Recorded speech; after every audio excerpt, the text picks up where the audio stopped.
Hello, I am Nisa Floyd. I am the program coordinator here at Atlanta Contemporary. We are free admission and our programs are largely free. So the program you are watching today is free. In order to keep us free, in order to make us as accessible as possible, we do depend on funders and donors and members to give when they can. So I will ask Veronica to drop in the chat the donation button. And if you have the capacity to give, I highly encourage it. With your donations, we are able to sustain our programming like Art Makes, a zine that we distribute to communities and organizations on the West Side, like with our partnership with West Side Future Fund, Mills and Wills of Atlanta, Boys and Girls Club. All of these things are free resources for the community that we utilize your dollars with and for. So we greatly appreciate it. With that said, today's conversation is moderated by TK Smith. He is a curator and, most importantly, the curator of Virtual Remains, which is why we are here. He's a Philadelphia-based writer, art critic, and curator. TK Smith is currently a PhD candidate in the American Civilization program at the University of Delaware, where he researches art, material culture, and the built environment. TK also was a fellow at the Tina Dunkley Curatorial Fellowship at Clark Atlanta University, and he is a kind person and an amazing person, and I look forward to the next 2 hours with him. So TK, take it away. Thank you so much, Nisa, and thank you everybody for joining us. I want to thank Jordan and Veronica, the director of the Contemporary, Jordan, the curator of Care and Destruction, and everybody at the Contemporary. I want to thank our two artists here for joining us for this conversation. I'm going to start with a PowerPoint because I wouldn't be a grad student if I didn't. One of the things that you may notice if you have been to the show or if you haven't been to the show, there's no title wall for Virtual Remains. And that works to our benefit in some ways and against us in some others. So if you've seen the show, bear with me. If you haven't been able to see the show, I'm going to give you a little breakdown of what it's about. So reading off my piece of paper here, offering fertile ground for speculation, experimentation, and failure. The Atlanta Contemporary's project spaces are a departure from traditional white cubes. Virtual Remains bridges marginal and unconventional spaces to examine how contemporary artists are experimenting with technology to contend with flawed and fragmented archives. Danielle Detweiler, Shane Dedman, Adam Forrester, and Artemis Jenkins are Atlanta-based artists who embrace the flaws and gather the fragments to create works of art that tell personal and communal histories in innovative and intuitive ways. Each artist tends to their own interdisciplinary repositories of ephemera, documents, film, and audio that they then redact, manipulate, and fabricate to uncover the truths that lack material evidence. So if you're curious what any of that meant, I'm going to break that down.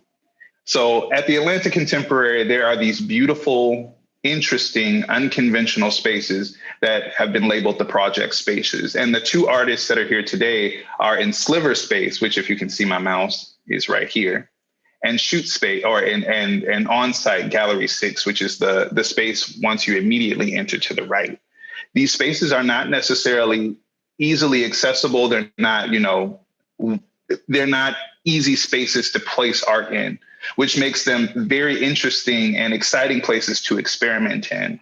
And Virtual Remains began as a kind of experiment for me as a curator, and I invited artists to come experiment with me to try to create something kind of different for Atlanta-based audiences. What I wanted before COVID hit was to curate a show of ephemeral art, work that you could touch and smell and taste and play with, that would change over time. But what ended up happening was a pandemic. And then on top of that, nobody wants to touch anything. And so we adjusted and transitioned and in a lot of ways innovated to create a similar experience that is both process-based for the artists. So they do change over time. And they are also sensual in that they are immersive, multimedia installations that rely on more than one sense, more than one two-dimensional experience. So my four artists, the two of who are joining us today, Adam Forrester and Artemis Jenkins, are also accompanied by Danielle Detweiler, who's in The Secret Garden, and Shane Dedman, who's in Shoot Space. there will be a future conversation with Danielle Detweiler and Shane in the summer. This conversation focuses on the two artists on top. So I'm going to tell you about Artemis Jenkins and his work, his contribution to virtual remains, which is free Wi-Fi. Artemis Jenkins is a photographer and filmmaker. He's a Baltimore native, and he's lived in Atlanta for 13 years. He uses a documentary format to innovatively capture lives of local artists from marginalized communities and their use of art to craft new realities. He has created several short and full-length feature films, such as Broken Stories 2017, and several docuseries, such as Color Outside the Lines, a groundbreaking documentary depicting the work and lives of Black tattoo artists around the globe. Recently, his work has been featured in an award-winning music video by recording artist Her, and he has been included in several group exhibitions that you may have visited, including Drive Through ATL that happened in 2020, a really beautiful and quick response to the COVID-19 pandemic. Free Wi-Fi is a sequential multimedia installation that involves a film that evolves and changes over time. In Gallery 6, once you enter that space, the first thing that you are immediately hit by is an urn. And what you also may recognize, which is the identity image for the show, is a drawing of Wi-Fi. The kind of concept behind this work is that Artemis wanted to show his process as a filmmaker. This is just as educational as it is an artistic expression, as it is an experiment.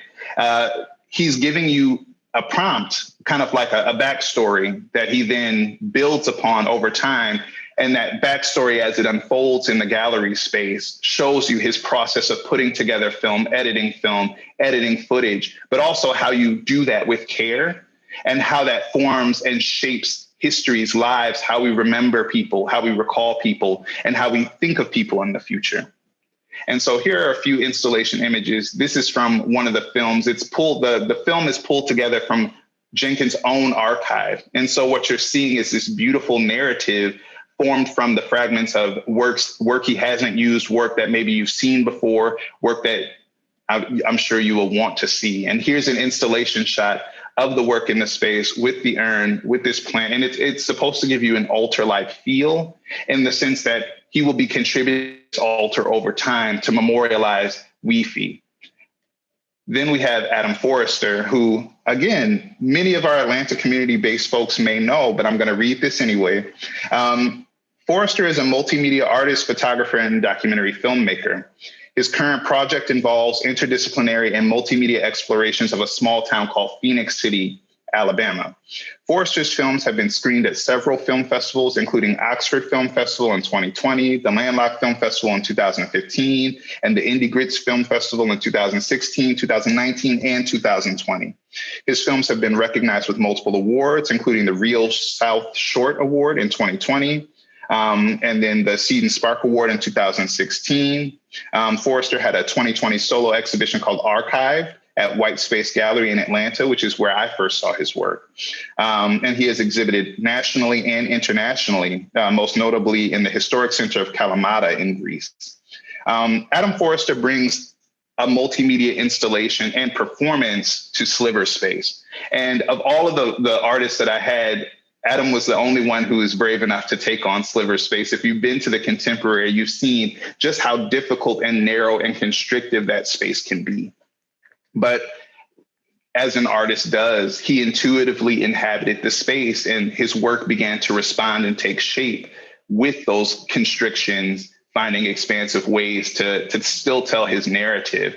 One of the things that I want to push today about these two artists, but also all artists in the exhibition, is that these installations are just slices and slivers of their full practices. They're filmmakers, they're artists, they're performers, and they're community members in Atlanta. And one of the things that was extremely important to me, having lived in Atlanta for only 2 years, is that when given this opportunity to curate a part of the biennial, that I showcase artists that remained in my mind in the 2 years that I've lived in Atlanta, artists that left an impact on me. And so what you're seeing is a taste of what they have to offer in these interesting and experimental ways. But and we'll talk about this later, they have a lot more that builds upon these works. So back to Forrester's installation, what you'll see is kind of like a short, tiny film that you have to kind of narrow yourself into. And it's this beautiful conglomerate of archival footage, oral interviews, on-site footage, and strips from a film that was made way back in the day to tell the narrative of this town from which Forrester is from. And he'll tell you more about this, but surrounding that film is a kind of collaged, a kind of assemblaged set of prints that mix together like archival documents and images that Forrester has fabricated himself, which is very trademark him. He's got a very specific and notable style that you will see. And when you see his work anywhere, you'll be able to tell that it's him. And then part of the experiment of this project is he's also incorporated a performance called Pagan 5, which I hope you will all either come into the Atlanta Contemporary on Thursday evenings, or, just be able to witness when you come to visit the biennial. These 5 documents will be redacted over time.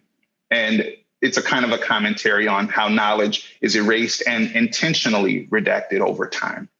And so here's an installation shot of what that will look like. And that's all I have in terms of the PowerPoint. The last thing I will say about the exhibition before I get into these questions is it comes with a book list. There are lots of books. There's a set of poetry that I wanted to accompany the show because that adds another element of text. And poets are also dealing with fragmented histories, fragmented archives.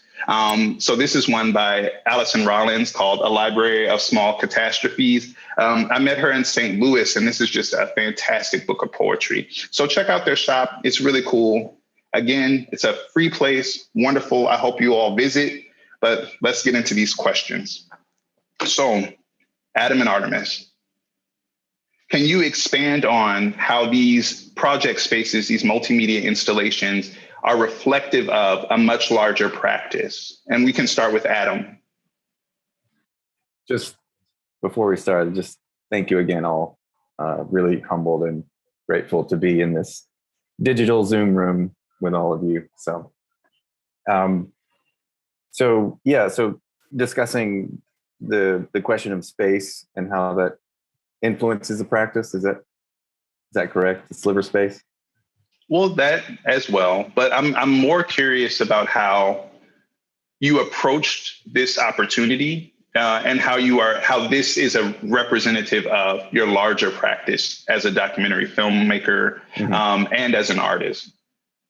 Sure. Yeah. So I think for a long time I've worked strictly in still photography, and then one day I was able to purchase a digital camera with a student loan, and it had a record button on it.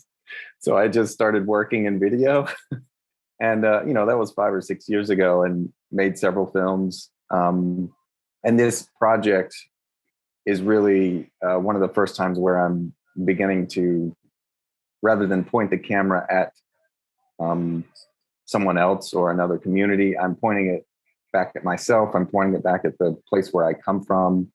And that's different. That's a new step for me. And then the project itself is these little snippets, these photographs are responses to archival images that I've seen, these documents that I've seen, and also the stories that I've heard growing up there. Growing up in this place was,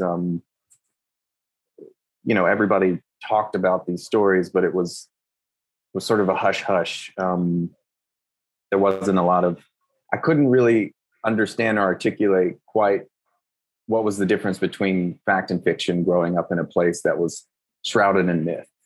And so that has influenced the way I work and the way I sort of traverse nonfiction and fiction.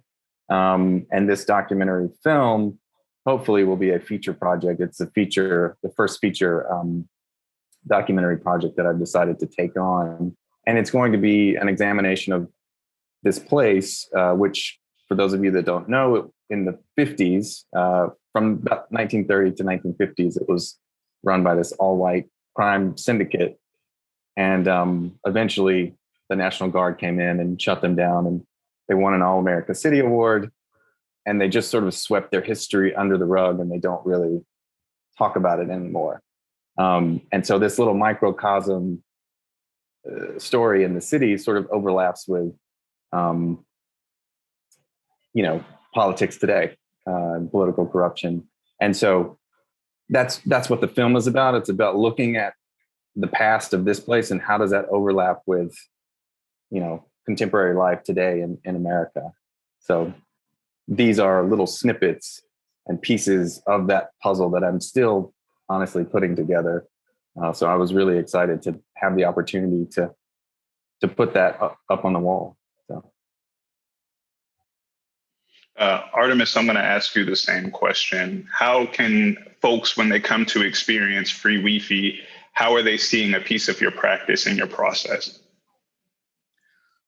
So the interesting thing about the space and I guess how I wanted to show some aspect of my process and practice was just based off of like a kind of immersiveness. Like I've done projects with friends and, different people before, and everybody's always really excited to kind of like go behind the veil and like, oh, I want to sit in on the edit with you and da da da da. But it's way more boring than people realize, and they find it out, when they come and sit with me. So I was just really trying to find a way to bring people in, but still have it be something that you could stick around for. So to your point about, like the project being equal, I guess, like education and art, my challenge was just really finding like that balance of how to present the two in unison, but also like in this space, because, I didn't want it to be like super wordy. I wanted the images to like hit, in a way where people could engage with them, but also want, if people are really paying attention, like I just really wanted something that no matter what you're paying attention to, like you can get into the work. My biggest thing with this project, but just in like my art practice overall, is accessibility. The people who I would want to really start getting engaged with the work and understanding, that if you are also creative or, you just have something that you want to express, there are a lot of ways to get into art, So I think that's just essentially like what it was. I just wanted to make sure that I could have space to be creative, to be experimental and innovative, but just not put up something that just didn't make sense. So the challenge of the space kind of like set that precedent for me. It was like, okay, well, how would I set this space up in a way where people could engage with it? And, we talked about physical things, and then we talked about the fact that we didn't want people to touch nothing. So really just kind of like in solving all of those logistical aspects, that's where the creativity comes out. And that's kind of how we landed on the concept that we have. Thank you. Can you both kind of talk about what it means to be both an artist and a documentary filmmaker? When we talk about archives and we talk about histories, we're talking about traditionally, we're talking about doing a kind of objective work of looking back at the past to recount it for future audiences. And one thing that intrigued me about both of you and all four artists in the exhibition is that all of you have these kinds of non-traditional archives and a way of mining them and working with them that, to me, is pretty revolutionary. All of you are addressing particular histories, or in Artemis's case, addressing future inequity, future gaps through the kind of work that you make in your practice. Can you talk to me about objective truth, being a documentary filmmaker, but also being an artist and taking artistic liberties with telling histories? In my time studying documentary film, especially just when I started, I guess, really seriously studying it in like 2008, 2009. I was just like, okay, this is definitely what I'm going to do. And again, a lot of my decision making was based off of like logistical things. Like I'm a really practical artist. So if anything, I'm trying to balance out practicality and like will to work with, my full creativity. And I didn't want to be restricted by like some of the challenges that come with trying to find things from the past or trying to get permission to use certain things from the past. So it's like, well, nobody can really like say what I can do with what's happening now.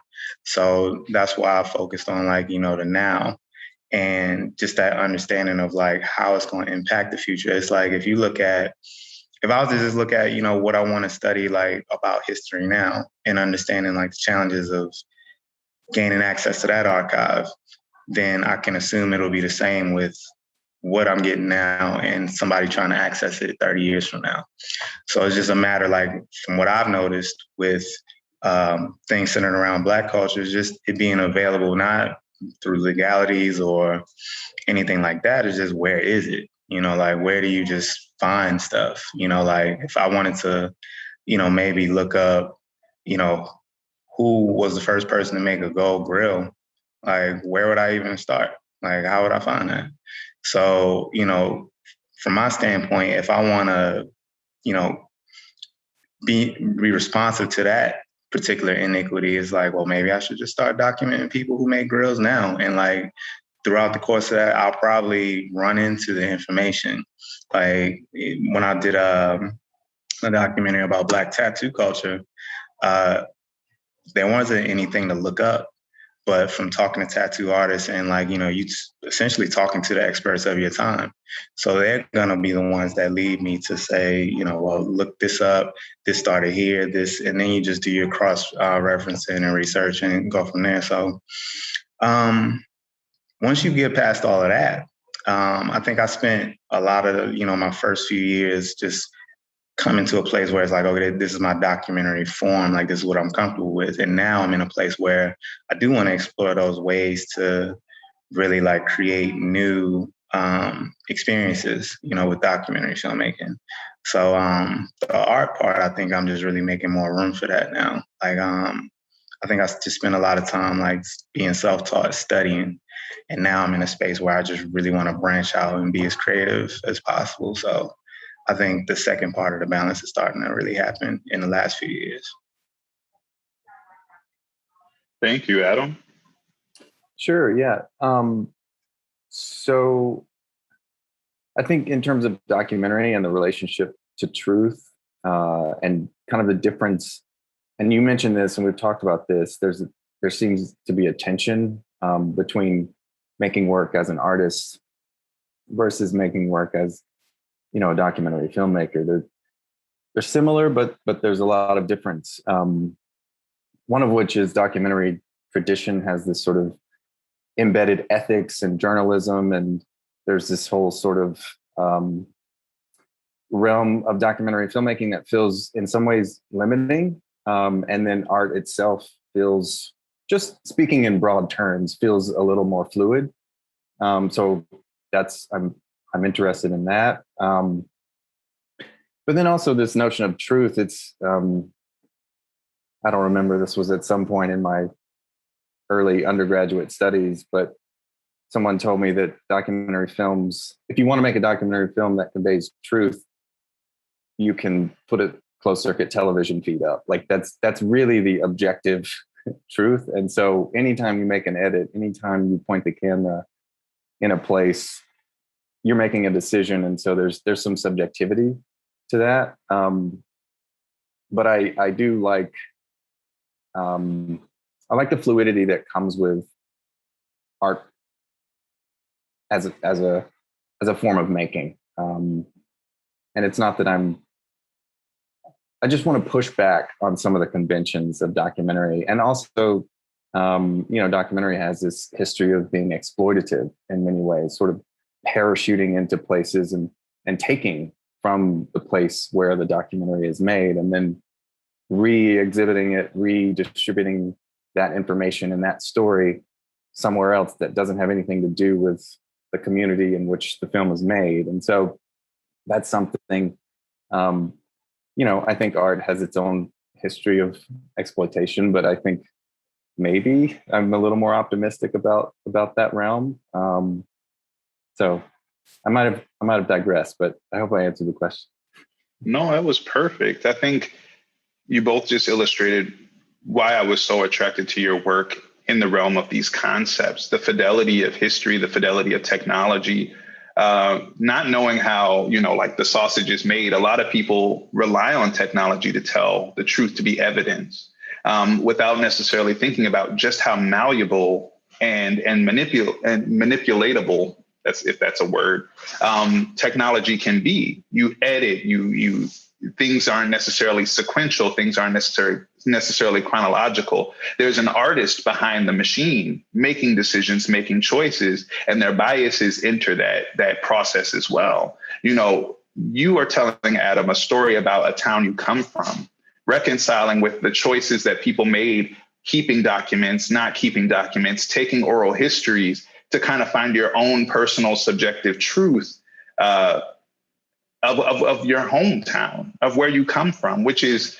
I think, super relatable to work like Artemis's, where Black historians, Black people are constantly dealing with fragmented, neglected histories, steeped in racism or just neglect, and trying to make something of that.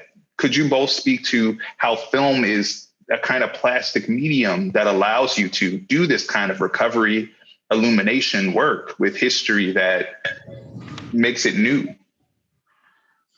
I think the benefit of film and like just being able to go back and look at things, I think that kind of picks up where I left off. Like that's where the art comes in, because at the root of it, with the boring like kind of terms of documentary and ethnography, like what they just really mean, like you could just literally like read about it and learn, like that would be it. Or you could just listen to somebody just talk about it, and that's what the form like was. When it started out, it was just literally like a few images, just enough to explain somebody talking or to go somebody's explanation. So now just film being like so much, because of the technology.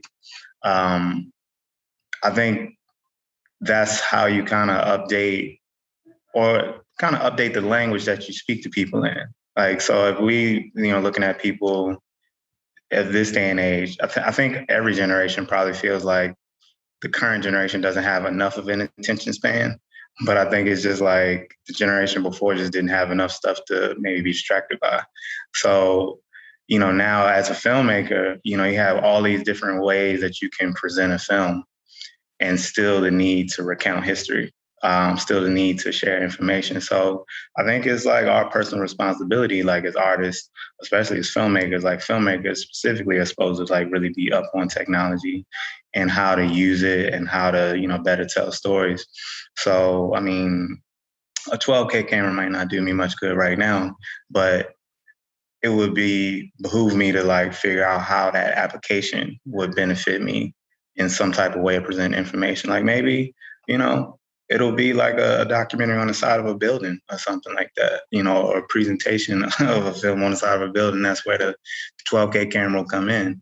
But it's just a lot of different ways you can go with film. So I just think the natural inclination would be to just figure out how to continue working history into these new innovations and just kind of letting it go from there. Like that's where the art comes in. It's just like, let's just see what's going to happen if I tell like this story about whatever, with this camera or, virtual reality or augmented reality or whatever, So just kind of building off of that and talking about memory itself. And I'm going to kind of answer this question with a bit of an example from my research in Phenix City.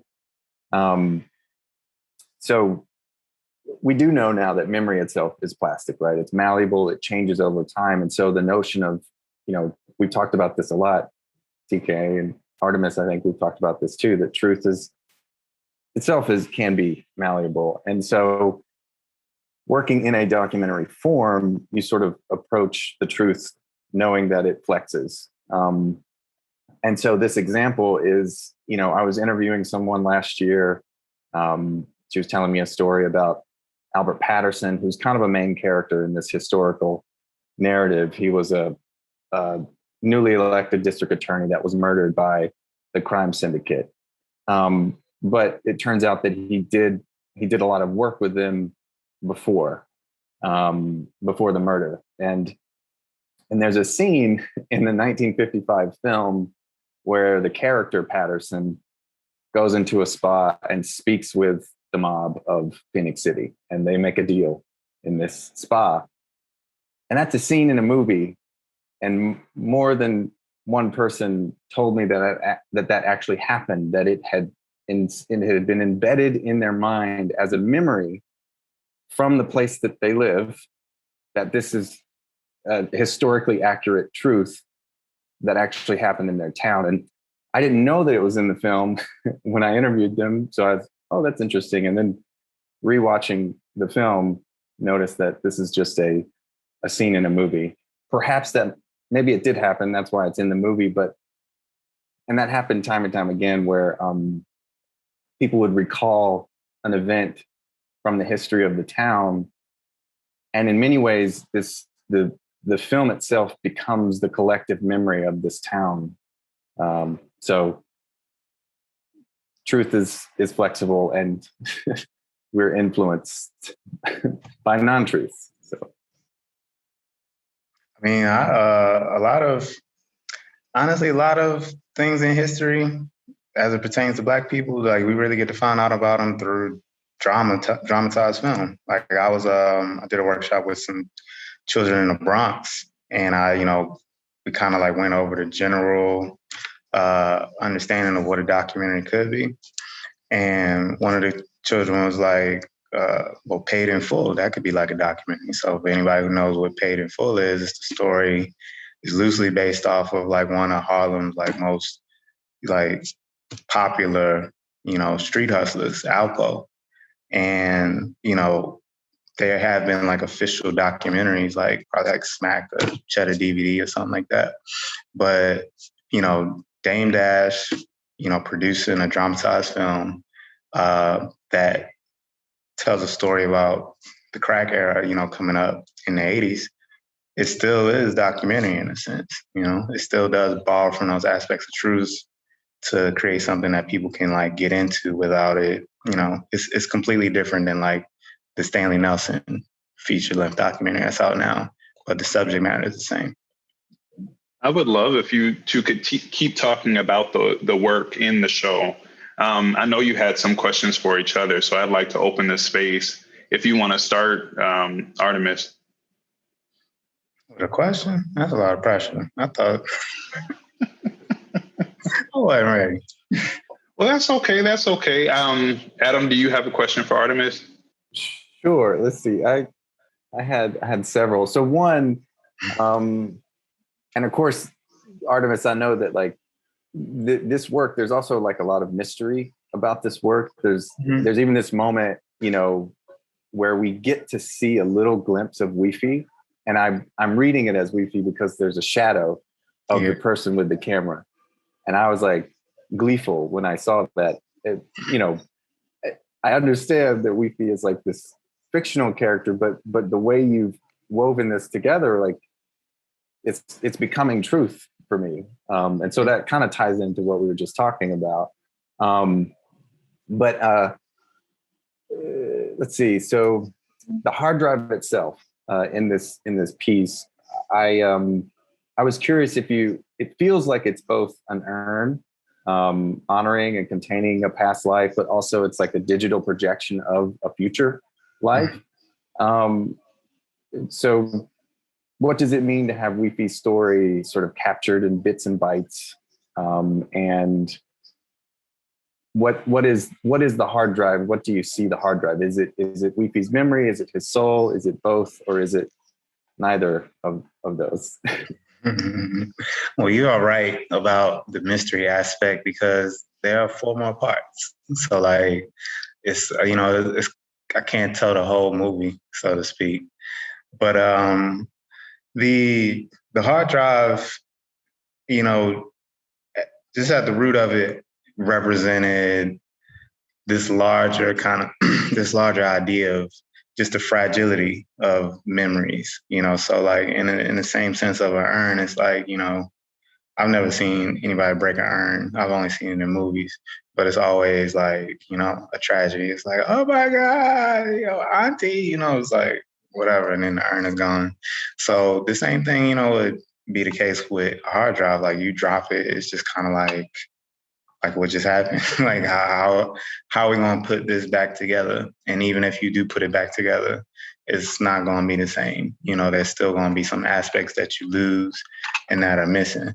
So I just wanted to, definitely figure out some symbolism between the physical and the analog world, and the hard drive, just looking into the future. Like I look at how people will relate to memories, or how they'll be able to kind of catalog and look back on memory. And it's a lot easier to do with just something that's physical and you know what it is, and it's just easy to interact with. Like, you pick up a photo album and you just open it.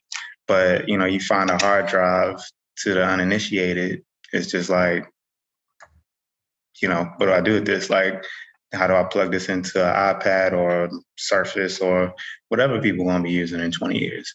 Like a urn is kind of like that. That's something that's like hundreds and thousands of years in terms of like something that holds memory. And the hard drive is like a relatively like new thing. So it does hint, like at a lot of those different things. And I was like, those segues and intersect. But I guess in terms of like where the story is going, like I'm in the process of finishing up the second part now. And the shadow, what I can say about that, the shadow was intentional because I had to be just as intentional about what parts of myself, that are not in there. This is my work. So obviously, like to anybody who knows, everybody here knows the secret. I'm actually shooting everything. But to people who just watch it and maybe don't read the plaque on the side or look at the artist talk, I do want it to feel immersive in that way. So, things like my own voice in the places where I may have been speaking, or there was like a shot, where we were in the grocery store looking at all the cereal, and I was kind of like guiding that. So I might have pointed at something, and I was just like, yeah, I think I'm gonna just take my hand out because, WIFI is apparently green and I'm brown. So let me change that. Over time, I think, especially if anybody who has the ability to watch all these 5 parts like concurrently, I think I'm interested to see what that experience would be like. So for that reason, I got to leave, a whole lot of mystery as far as what's going to happen. But the thing I really liked about your film is there's a lot of similarities. Like I don't want to just seem like I'm, just parroting the things that TK is saying about our similarities, but in the same sense, I guess it's kind of like in the middle, like where your work is talking about something that happened and mine is kind of talking about something that happened, but, it's more so, or maybe it's all the same, because I think American history, like it has to move forward, and it won't do that if you don't really like honor like what happened in the past. Like the idea of just constantly covering things up is just like, well, what can it be if it's just covered? Like if it's just only these parts that harken back to when things were great, whatever. It's like, how is there a future? So, I mean, like you mentioned that documentary has a history of being like exploitative. I can't say that word, exploitative, parachuting in, taking what's needed. And that was really important to me when I started. I was like, I don't want to be the type of person that just shoots a thing and then I go off and do my thing with it. So,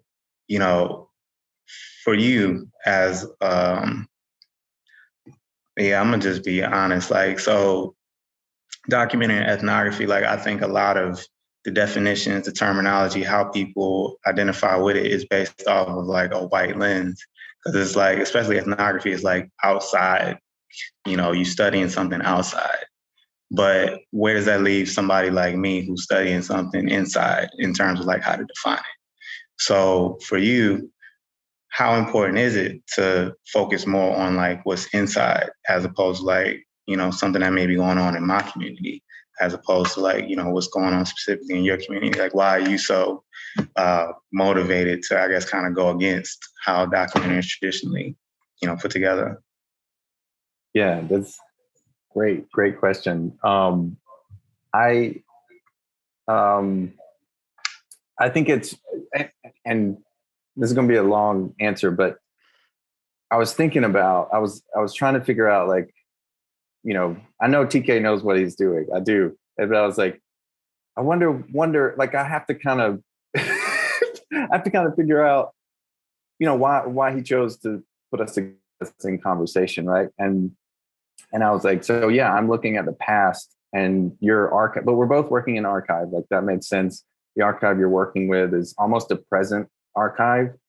But what it made me think about was, we're both interested in a brighter future, a better future for everyone. And in doing that, I have to look at this history that's been overlooked, this history that's been erased in my community, that was run by these white criminals. And I think in order for white folks, speaking generally here, to build a better future for everyone, we have to accept and understand and acknowledge and reconcile with all of those things that have been erased in the past, and the things that have been ignored. And I do think documentary film in general has mostly been a white lens, and it's been pointed outside of the white community.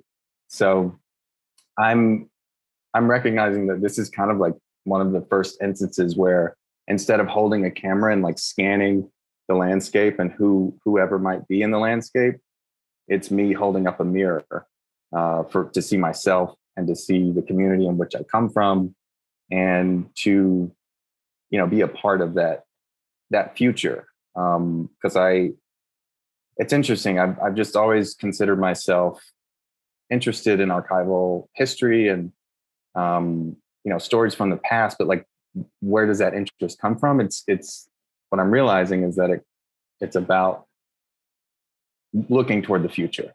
So that makes sense. That wasn't that long. It wasn't. You're right.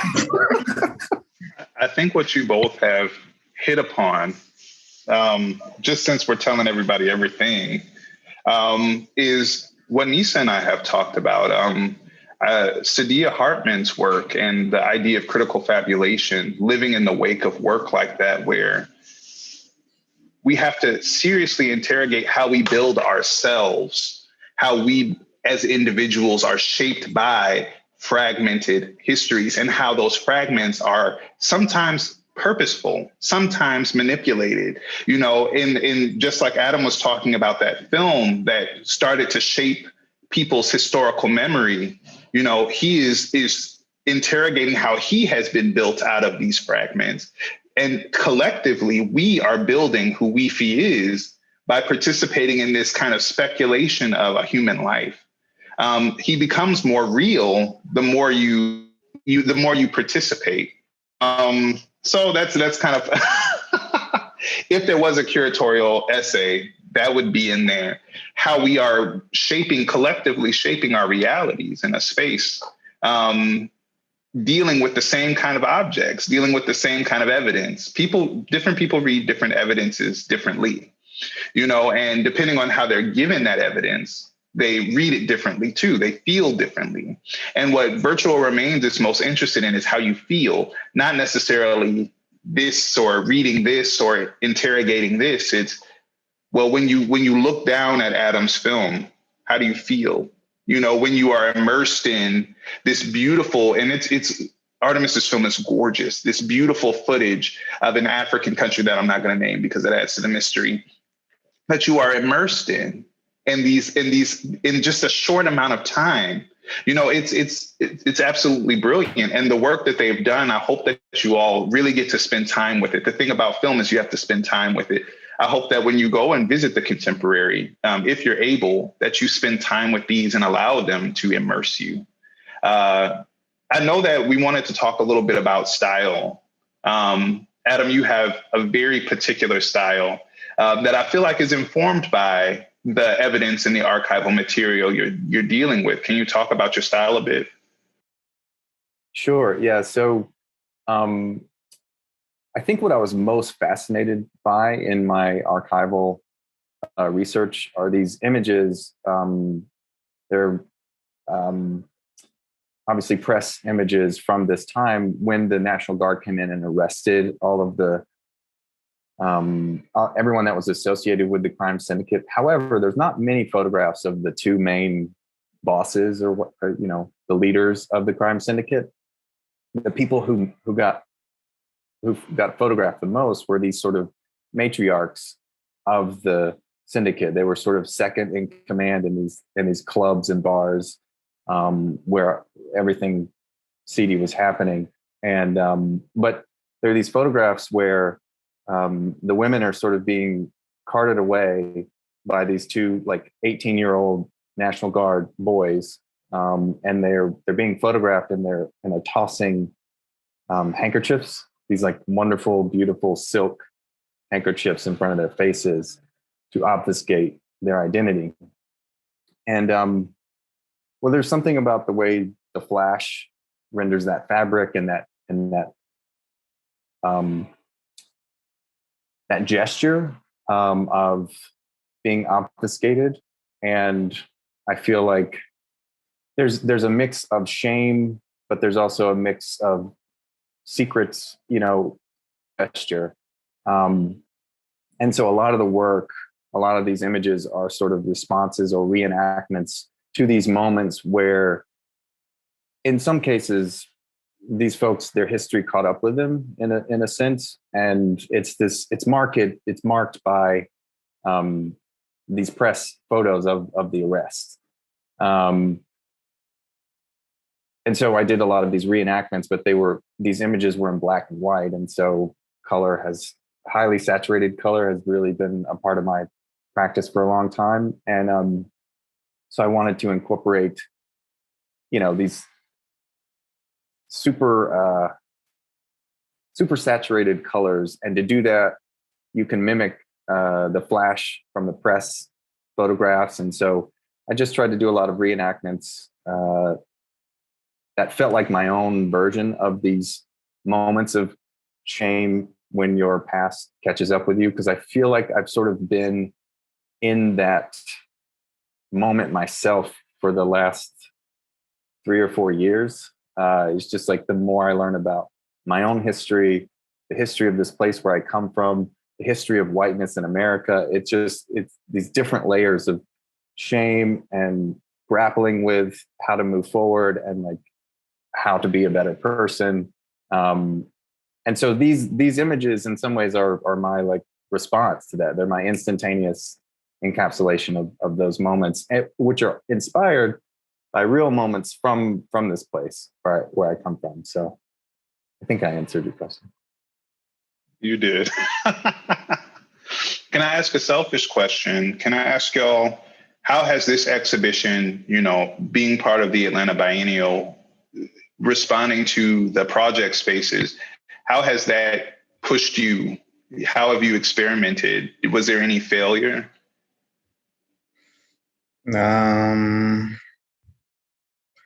I don't think you can fail in an experiment. I think you trying it all out. So, and honestly, I have a different relationship with failure as a result of being in this pandemic. I think some perspective that I probably haven't been able to share with everybody I talk to, but that I'm gonna share now is I think that this whole past year it should be a good reason for everybody to ease up on themselves, because it's a lot of the, it's, since we're talking about American history, it's a lot of the ways that, we've been told we need to be has been based off a system of people who ain't actually perfect. There's nothing, going on, or nothing that's been going on that really warrants us continuing to feel bad for being less than perfect or failing. In essence, especially as this particular as Adam's exhibition or installation reveals, like these people weren't like living perfect. Like they were doing like everything that they said that everybody shouldn't be doing in order to be successful. So then when you have to like actually play by the rules, like kind of, I guess the city that Phenix City is now, like it's not rolling in dough, but that's because people have to just live like everybody else, like under the same rules.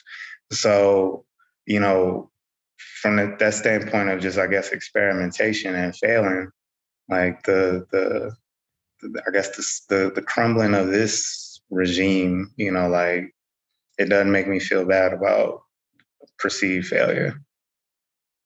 I don't know if I can say anything much better than that. That was,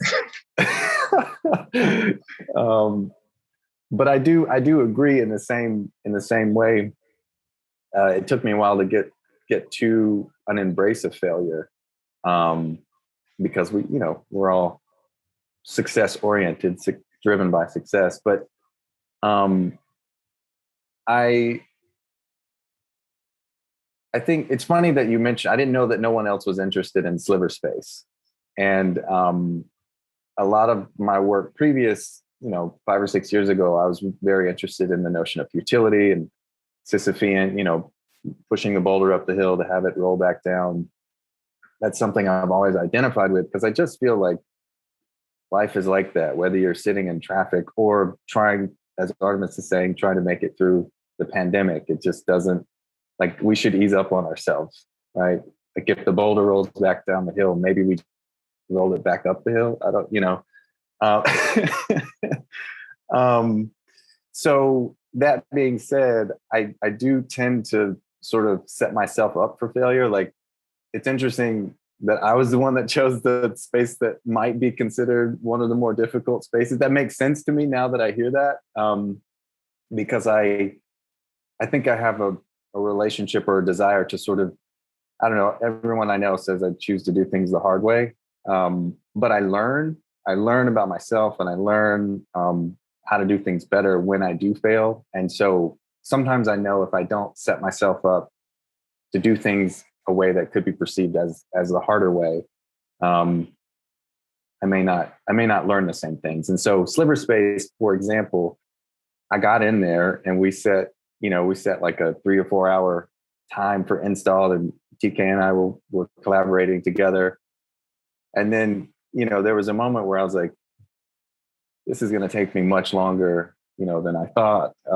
So it really took me a whole day to understand the space. I mean, I did all these drawings, did all this preparation to approach the space in a way that I thought would work. And then I got in there and it just it wasn't working that way. And that's good because you have the time to respond. So I was thankful for that. But yeah, it's good to respond, to have the opportunity to fail and then have the opportunity to respond to that failure. So thank you again. Yeah, I like what you did with the space. Like once I saw it all, I was like, oh, this would work. But it still wouldn't have worked for my idea. Like what I had in mind, it still wouldn't have worked. But seeing how it was able, like, because there was an installation in there at the time we were looking through it, and I was just like, okay, but no.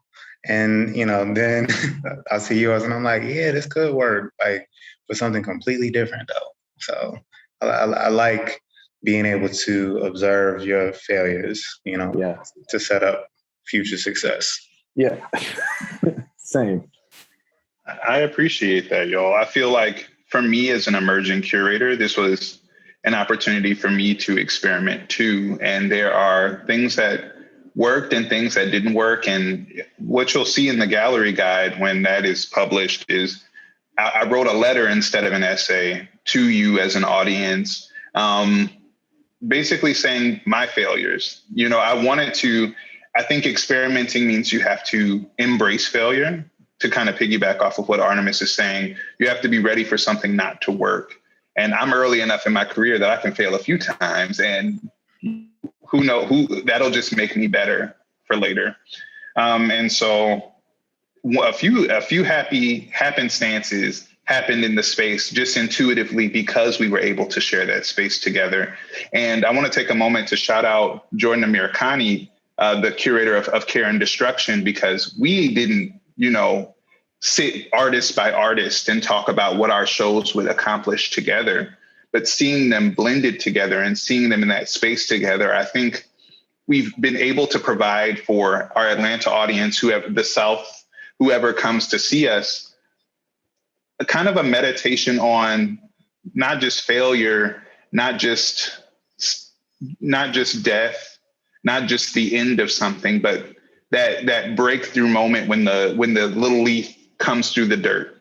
You don't know where you're going. You don't know how big you're going to get. You don't know, if you'll make it through the first winter, but that you get past this barrier. And collectively, we have made it this far, and the show is up. We're all here, and I think that is something to celebrate because it's been a rocky year.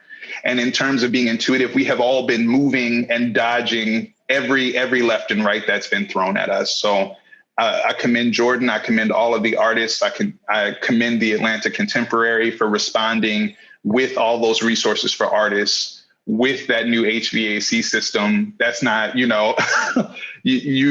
are making sure that we could be here at this point now. So I know we're at 102, if you all would indulge me, one more important question before we take a break. The Atlanta Contemporary is free. For me, it was important to work with Atlanta-based artists. This is kind of like a goodbye for me to Atlanta. I want to know what it means for you to be able to show work, not just in a biennial, but in an institution that is free, in an institution where you can bring anybody can come in. What does that mean for you as an artist showing in a museum space? I do think about Artemis's title, free Wi-Fi, but also free Wi-Fi, like open access internet, right? So I'm sure that's part of your work too. But I mean, this is an open access museum, and that's really incredible. I have been emailing folks and I think some people have even responded, well, how much does it cost to get in? I'm like, it's free donation, and so I think to be a part of a show where it's inclusive and open for everyone, that means that these stories are going to get seen by more people. I think you're going to get a larger audience. And I'm happy and proud to be a part of that. Yeah, it's perfect for me because one, as Adam just said, the title just works right along with it, so all of those layers, just get to keep making sense. But it also just applies, to the deeper nature of the concept is this, as a person of African descent, Black person, whatever, we calling ourselves. And, there's so much that we've been denied access to.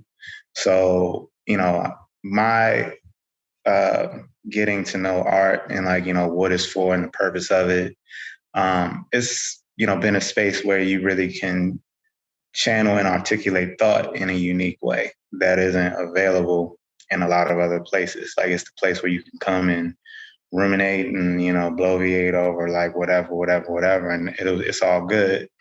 And, if you don't want to do any of that, you can just look at like how it came out in a painting or a sculpture or a film and, just really like let your mind wander and, just being able to go into a place, that has that ability, like that provides you with that.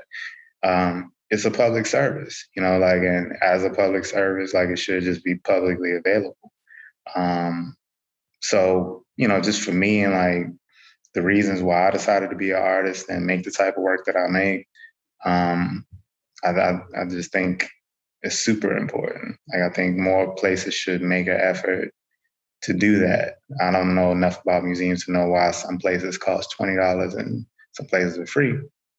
But apparently it's possible for somebody to do the work to make things free. So I guess if everybody did more work, things could be more accessible. Thank you both. Thank you so much. At this time, I believe we're going to take a 5-minute break. And please feel free to put questions in the chat. I'll continue monitoring it or be prepared with your questions for when we come back. So thank you all. Thank you, TK. And while we are on a break, you are more than welcome to walk away from your screens. I will share a couple of programming updates in the interim, which is much like Adam shared a little bit earlier. Adam will be doing performances on Thursday. I believe there are 3 performances, and they will take place on Thursdays, not every Thursday. So check out our website. The first performance is March 25th at 7 o'clock. And that's when we have our extended hours. So when you come to check out Adam's performance, you can watch from 7 until it ends. And then you can check out Danielle Deadweiler's work in the Secret Garden when the light, AKA the sun, is down, and you can view her visual in a different capacity and with a different understanding of the work. In addition to that, we will also have a couple of other performances by other artists. And as Artemis mentioned, his work is episodic. So that means that the first iteration of free Wi-Fi will be coming down soon and will be replaced with the second iteration or the second episode. And so if you haven't stopped by the museum, please come by because you won't get the opportunity to see that first episode in the same capacity or at all. And that's kind of some of the goals TK wanted about as it relates to virtual remains is having it be ephemeral. And what does that ephemerality look like? And making sure that things are accessible, but much like memory, not everything is as easy to get to. Not everything is easy to understand. And so that's kind of why a lot of the virtual remains shows are exhibiting in the way that they're exhibiting. In addition to those programs, we also have a plethora of other programs on our website, so go ahead and check those out. And in about maybe 2 or 3 minutes, the artists will come back from their break, and then we will begin the Q&A. So feel free to ask whatever questions you would like, and if you want someone specific to answer, just make sure that you include their name. If it's for everyone, just let us know it's for everyone, and we will speak with you in just a moment. All right, we're about to start our Q&A soon, so if you have any questions, go ahead and drop them in the chat, and if not, I definitely have a few, so I can go ahead and ask in the interim. So I'll wait just a couple more seconds for you all to gather your thoughts and ask your questions. But while we wait for Adam to return, I have a question for Artemis. I know that you are a current artist. Oh, hey, Adam. I know that you are a current artist in the creative project. And I wanted to know what the benefit to you was being a part of a residency and how that has helped your work in the current space that you're in artistically. So the residency thing was something that was recommended to me by a friend, Maya Bailey. He was like, you should apply for this thing. And I think it was because he just understood a lot of my repeating values over the time that we've known each other. Like I've always been into community-based work and just trying to find ways to bring a high quality of work to community spaces. Like it seems like a lot of the people who do the community work like consistently, they're not able to extract the same level of quality because of resources, or add the same level of quality to it because of the lack of resource. And I didn't want to be split between, being in like, a more commercial space to have to like constantly bring that back to a community space. That's my personal struggle as a Black artist and somebody like who's socially aware and cares about, my community. Is like, you got to do all of the work to make money just to have time to be able to give back. And I'm like, why can't it just be funded, the way that it needs to be funded? Like, so the residency appealed to me because I felt it would help me understand better how to navigate those spaces and just learn more about those spaces. So I could potentially reformat my strategy, tune in better to the communities that are looking to benefit others. Because it just, to me, it just seems like people don't really care, when it's time to do something that's relevant and doesn't, involve a big payoff, that everybody can see. Like community work is long-term work. Like the benefit will probably happen after you leave, the world. So I just wanted to link with more people who cared about the results now, because like if everybody cares about, the results now, then we'll probably see them sooner. But if everybody's just doing their own thing, and eventually it'll pay off, then, we probably won't get to see it. And like, as an artist and as somebody that's a part of the community, like I want to be able to see like what's going to happen while I'm here. Like I'm making plans to live as long as I can. Like if I could be here till, 120 or something like that, then, I'll probably see plenty of like what the work does now. But that was my main thing, for being a part of the residency, just really learning like what any of this stuff means. Cause I'm good at, creating my own way and making it make sense for me. But in the same sense, like with a guided kind of understanding, you can, especially with a group of people with a guided understanding, like you can just achieve results faster for whatever, the purpose is. So that was what really attracted me to it. And then Adam, can you also share your experience with the Creatives Project? Sure. Yes, and vitamins are very important for a long life. So yeah, I was part of the Creatives Project from 2018 to 2020. And I think for me,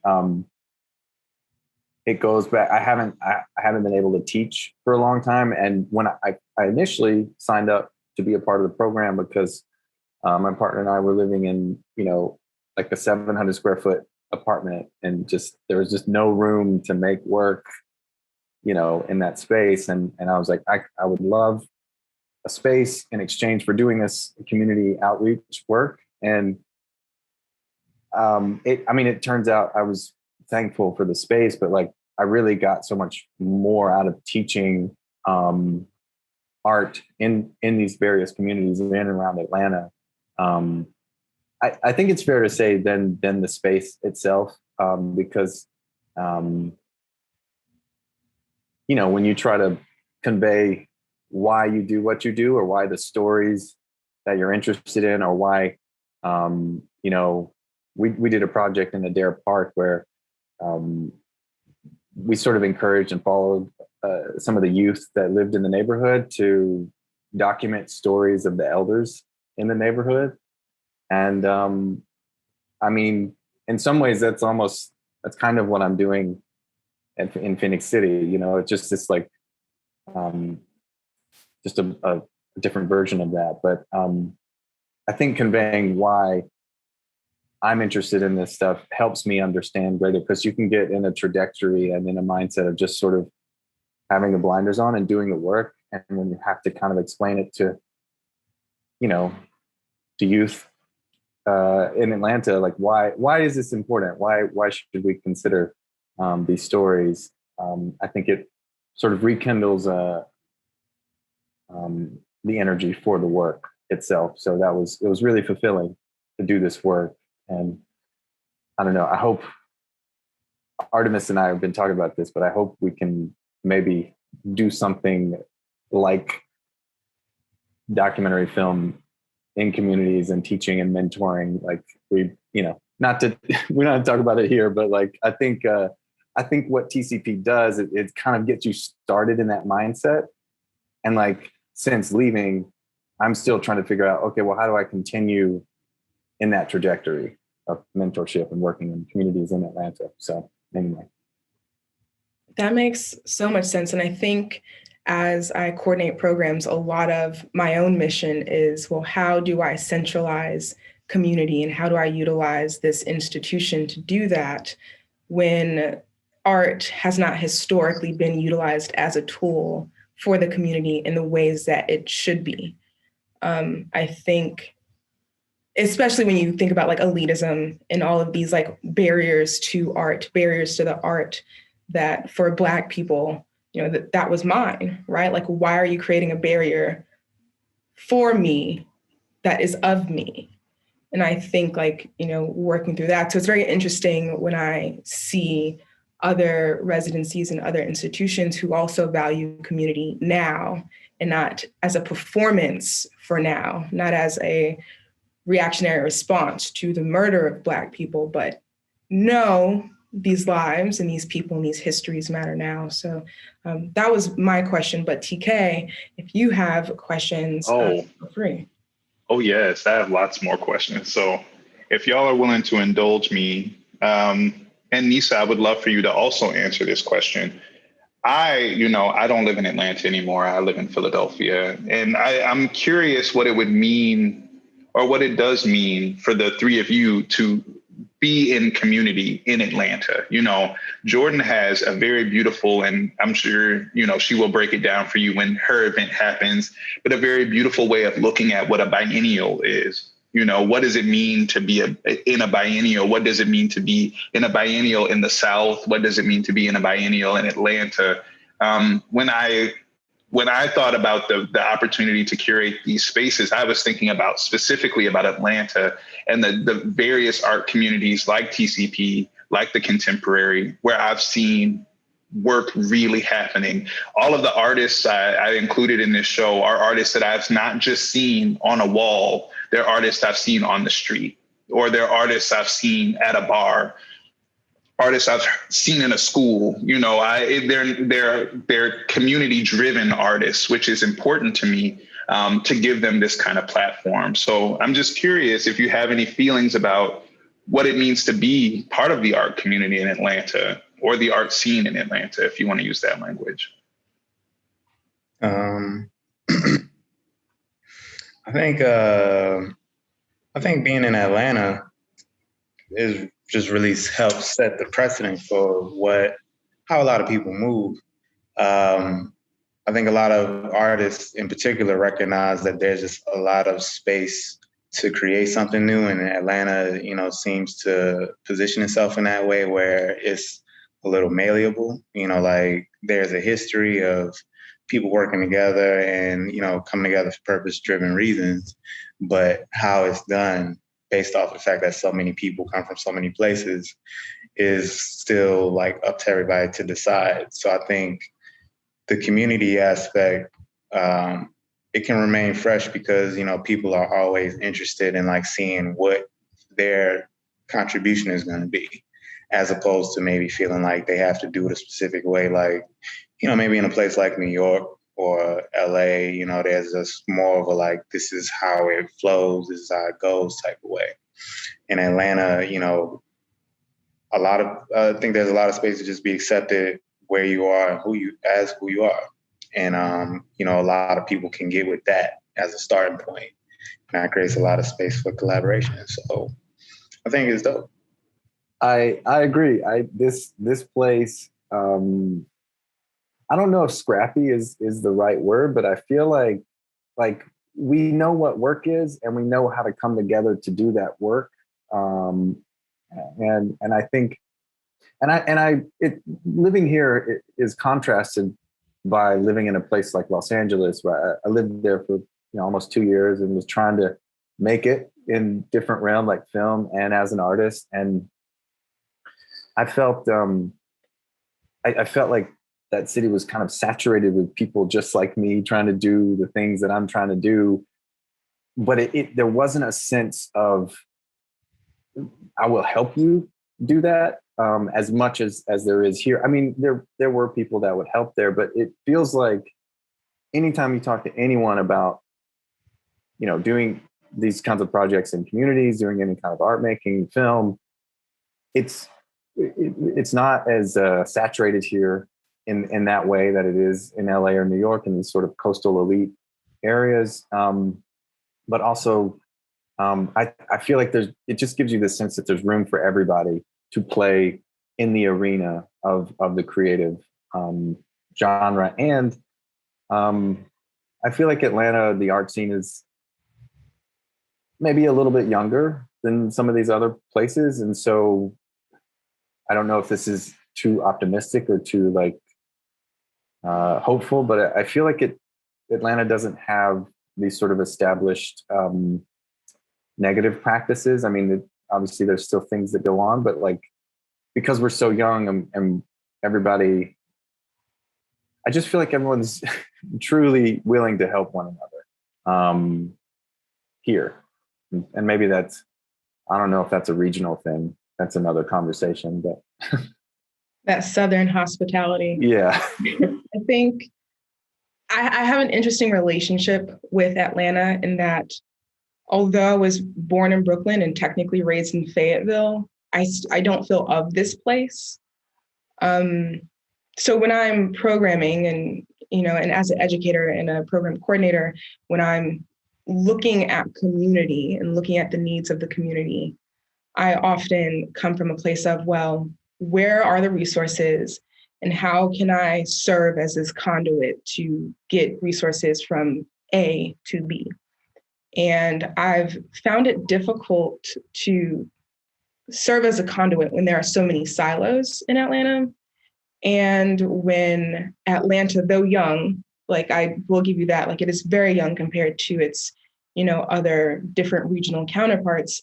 I think that my experience of Atlanta is, similar to like the Phoenix, right? Like very much, hey, we are rising from the ashes, but in order to rise from the ashes, you have to burn a couple of things down.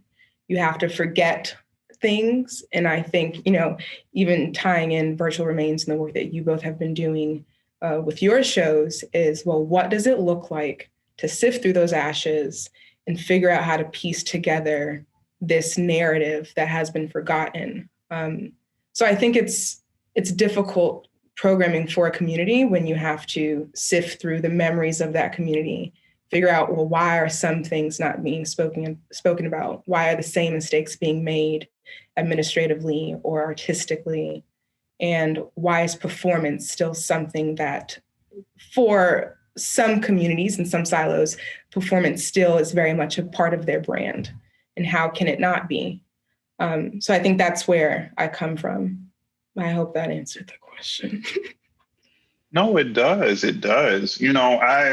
After I had left Atlanta, knowing that I was ready to leave Atlanta, right, I had to ask myself, well, what are the pros and cons? What did I learn in this space?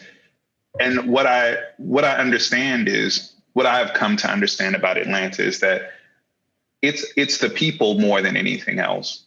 There's never really ever any money, right? So what makes the community, it's the people. And me not being from Atlanta, me coming from St. Louis, everyone who I built community with was so giving and so supportive, including all of you, like so giving and so supportive that it built me up.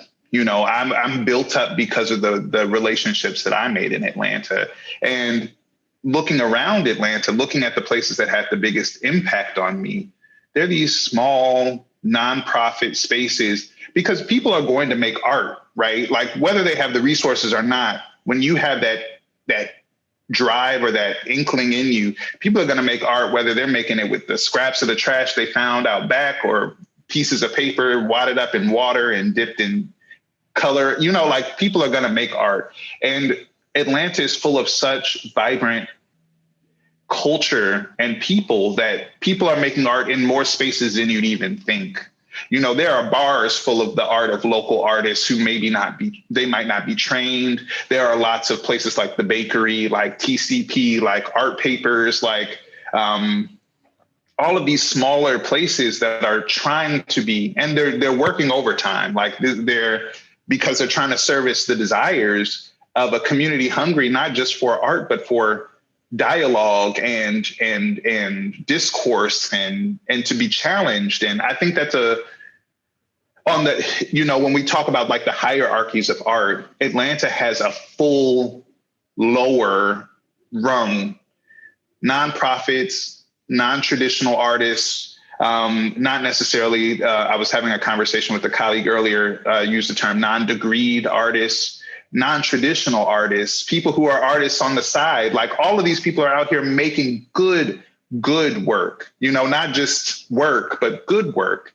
And putting it out there for you to see, whether it's like the creative projects drive through ATL, like whether it's the beautiful mural project that Nisa has started at the Contemporary. You can throw a rock out your window and hit 3 artists. And that's one really beautiful and unique thing about Atlanta, that they're just going to do it anyway. Whether you give them money or space or not, they're going to find some space. And I love that energy. And being able to give artists space. And again, I'm thinking of the conversation I had with a colleague earlier. Part of my job is to be a conduit, as Nisa said earlier. Part of my job is to be a platform. And I'm just supposed to say, like, well, look at what's already here. And that was one of my goals with Virtual Remains. All of these artists live, work, and are part of the communities here. And unfortunately, this is, for some of them, their first shows in a museum. And so in terms of what I hope for Atlanta in the future is that you look right outside your doors for what is growing and flourishing, like kudzu, right outside, because you cut it down, it's still going to come back. It's not going to go anywhere. So as well, harvest it, live with it, work with it, nurture it. You make a good point when you speak about the artists that you chose, and I'm biased, obviously, because I work here, and I love you, but I love Virtual Remains. I love the way that you chose the artists, the way that you curate, the fact that you took the Secret Garden and made that a project space. And what that kind of, as I look at the work and think about the artists who created the work, I'm reminded of Adam, what you said earlier, and that you chose the most difficult. It's difficult for me to say Sliver Space. You got it. Point made. It's difficult for me to say. So the fact that you chose that space was very interesting. And what I often come back to is you are a white man who in your work is is challenging yourself in ways I don't often see white people challenge themselves. You are holding yourself accountable to being uncomfortable. You are opening up the doors of shame, which is a difficult thing to do. And you are doing it in a very small amount of space. And I wonder if you thought about how you are the only white man in Virtual Remains in the show. You are the only person who ascribes to this patriarchy, right? And you took the smallest amount of space. Is that, obviously you like being challenged, but even more than that, is that challenge about your identity? Yeah, that's very insightful, Nisa. I love this. I I think maybe subconsciously, yeah. I think I want to. I think because I'm part of a history and a trajectory that of white men who have taken up more space than they should, and that you can talk about that in terms of history or in terms of property, in terms of politics. Like, this is the time when I do feel like people like me should take a back seat often. And so, yeah, there is, yeah, I didn't think of it that way, the way you articulated it, Nisa, but I think subconsciously, yeah, I was very intrigued by the notion of fitting this big historical archive in this tiny little space. Also being mindful that, yeah, I don't want to take up more space than I should, but at the same time, I wanted the viewer to feel a little overwhelmed by the material while they're in the space too. That was also part of that decision. So yeah, I think it's a little bit of both of those. I really appreciate that question. One of the things we talked about, and I feel this for all the artists. So if there are any curators listening, give all these artists more space. The intention was to show you their practices and to show you their processes, to give viewers an opportunity to really engage with these artists, some of the questions they're asking and the materials they're working with. And from the moment I saw Adam's work at White Space, I was like, this artist needs space. Like he needs a factory, like he needs walls, because his practice is so expansive. And the history he's working with, even though it's just one small town, is extremely expansive. You know, we're working with the idea of repairing and filling in and speculating what is missing from this narrative that he's been fed as a child. That's an expansive, immersive kind of thing. And film, audio, oral histories, you know, there's so much richness in his practice. And I would say the same for Artemis. I think that there is something so beautiful. He released I guess a side project for him. I don't know what you would call it, but the Black Joy Manifesto came out during the process of curating this exhibition. And when I say I haven't seen something that genuinely just made me smile, like I watched it and I caught myself smiling, you know, and that I feel is such valuable and important work that he's just releasing out into the ether of space for you and for me. And I'm curious, you know, if you could share with the good people here who have joined us, where we're going to see this work later. How will this work continue to develop after the show closes on August 1st? What do you have? What hopes do you have for it even? Well, the places, you know, where people will see it, I'm always going to push to put it in front of as many eyes as possible, like to make that, you know, a part of just the process. Like there's definitely work that I want to be exclusive in a sense, but even like, you know, this current project, so free Wi-Fi, like, you know, this first iteration of it is like almost 25 minutes, but it doesn't really feel like it. I don't know exactly how long the second one is going to be, or the third or the fourth or the fifth.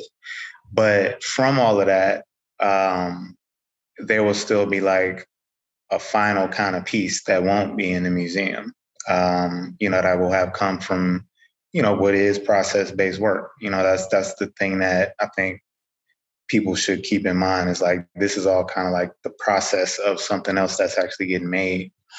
So, you know, I want to, you know, emphasize doing things in, you know, bigger public spaces. I do want, like, you know, to keep a kind of a sort of like a grandiose kind of feel to it. And that's what, you know, like a museum is for me personally. Like I'm one of those people who, you know, this is my first time being in a museum. So I just was thinking of how to set this work up where when it is done in this particular space, you know, people can transition out of this space into another one with it. So, I mean, a lot of the same principles and values, you know, that are rooted with the original space, like they will be a part of the next space. So, I mean, I wanted to continue to do things internationally, more on the presentation side now. Like I've been places, but I've shown a lot of work internationally. I want to continue going to people, you know, like as opposed to just having people come to me. Like in this instance, I want to continue like doing outreach that brings people to that museum space so that they can interact with it in like whatever way represents their first. Like this is my first time going to a museum, but my first time presenting. So a lot of people, you know, like I would like people first time going to a museum to see my work as a first time presenter. And then be able to graduate to a new space, you know, like based off of where I continue to present.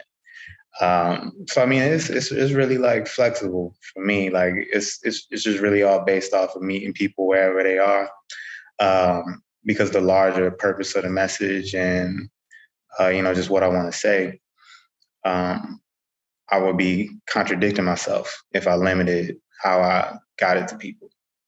I am doing a residency at Stoveworks. And so it's really good to have this show up because I've actually worked through some of the questions and conundrums that I was dealing with this work in order to get it into Sliver Space. But now I'm trying to think and imagine, how do I get this work out into a different kind of space? And then, so that's what the residency at Stoveworks is going to be. That's a month-long residency in May. And so hopefully even being removed from the work in Sliver Space, I can sort of visualize how it's going to exist in another space. I'll be dealing with like physical archives, like more about the objects that are related to this history, because I'll be in Tennessee, which is not where this story is based. So I'm interested in that.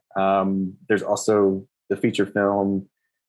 I'm still trying to get funding for that. And that's going okay. I did, you all have mentioned how there is literally no money in Atlanta. That is true. That time and time again, there is no money here, and it's all a bunch of nonprofits, which means there's no money, which is good though, because it's that spirit of doing things economically together. But what I was going to say is, I think even Artemis and I both maybe are both Idea Capital grantees. Yes. So they gave the seed grant. They gave the seed grant for Deviltown, the feature film project. And so that little bit of trust that a local Atlanta organization put in me with this harebrained idea to go to my hometown and make a feature film when I've never made a feature film. They gave me the first money, the first grant for that. And so I've always been really thankful. I will never forget that first step. And so I'm still working on trying to get it fully funded, but hopefully after August 1st, vaccines and going inside people's houses to interview them will be a thing that is possible. So I'm also thinking about, and I don't want to use the word normal, but just returning to a way of, being able to practice. We kind of all had to pause or maybe pivot is a better word. But I want to kind of pivot back to what I was doing, the trajectory for the film. So that's post August 1st. Thank you.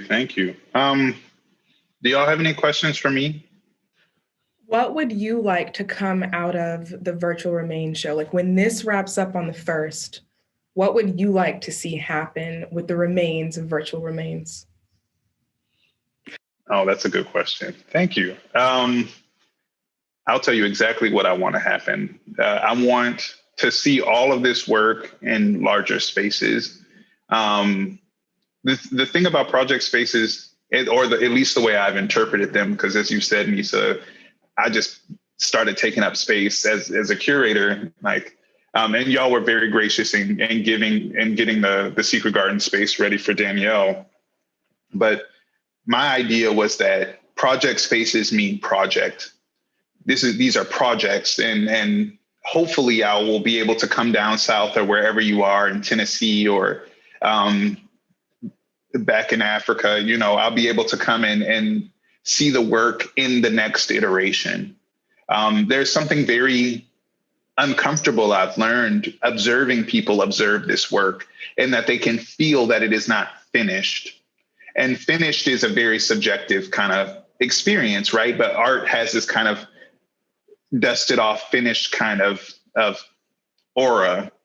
None of these works are finished. They're in process. And that means they'll continue to move throughout the exhibition through August 1st and beyond. And these are researchers, these are archivists, these are community members. This work is going to continue to add and build and develop, and they'll continue to experiment. I'm excited to see where they'll go next and what that finished looks like for them. That is exciting for me. I think Adam was saying maybe it was Artemis.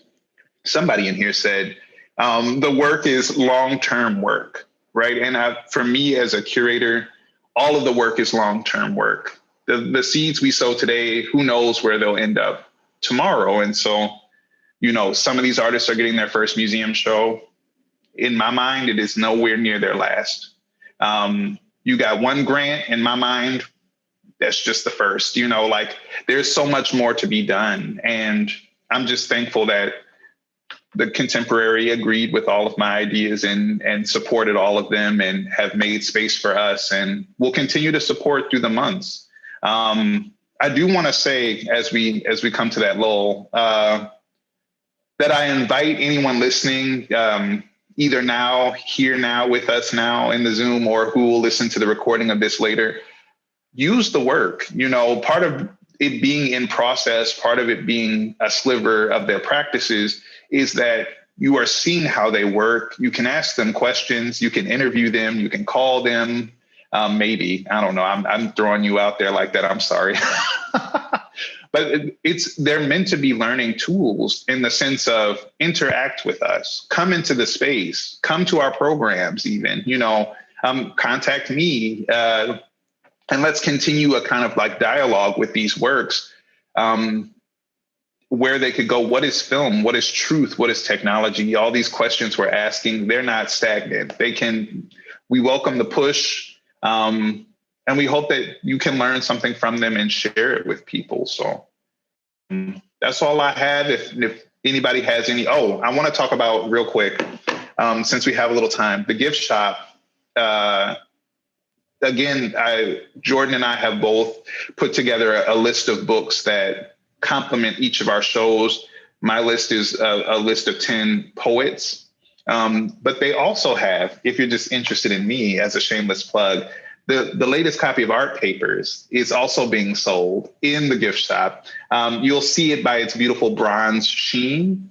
And it will soon not be the latest. So keep an eye out for the next issue of Art Papers that's coming out.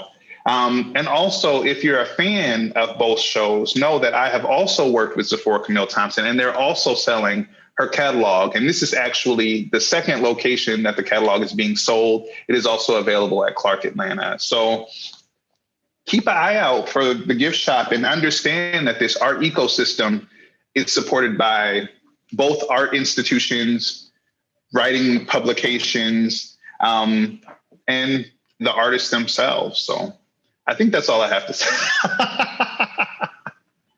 Thank you for all of the plugs and all of the things. Yes. We truly do appreciate it. And Veronica has shared several links in the chat. So before we head out, just go ahead and copy those. And if not, at the end of the month, I will be sending out an email with notes from this conversation, as well as links from this conversation as well. So before we close, I would like to thank you all for coming and attending and sharing your Saturday with us. We truly do appreciate it, and we hope to see you soon. And as always, thank you for changing the way we all see art. Bye.